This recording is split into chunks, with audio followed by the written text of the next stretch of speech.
Kung naghahanap ka ng AFAM or ng pag-ibig dito sa malamig na bansa ng Canada, well, this video is for you.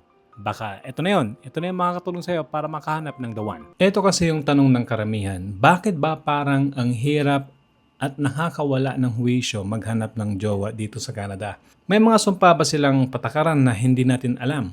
Bilang mga Pinoy na lumaki sa nakasanayan nating ligawan or courtship, para tayong sumasabak sa pirmahan ng business contract imbes na real romance kapag pumasok na sa dating scene dito sa Canada. Sa sociology, tinatawag itong clash ng individualistic versus collectivistic cultures. Sa atin kasi, ang dating ay usapang pampamilya at community. Pero dito, grabe ang pagpapahalaga sa personal space. Kaya takot na takot silang ma-awkward kaya walang gustong gumawa ng first move. Dito pumapasok ang masaklap na cultural difference. Yung akala nating talking face or talking stage na sweet at exclusive na, yung pala sa kanila, normal lang ang multi-dating at may kasabay kang iba sa apps or mismo sa taong kadate mo. Hindi lang isa, hindi lang dalawa.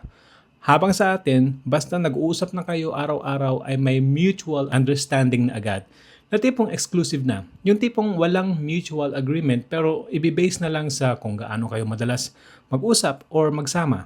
Ang totoong reality dito sa Canada, hindi ka pwedeng mahiya. Kailangan mong i-verbalize at itanong ng diretsyo kung ano ba talaga kayo. Dahil walang mangyayari kung hihintay mo lang silang kusang makakaramdam.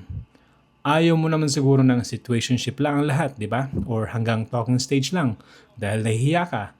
Tapos, unti-unti maglalaho like ghosting na parang walang nangyari. Sa huli, hindi mo naman kailangang baguhin o itapon ang pagiging isang malambing na Pinoy.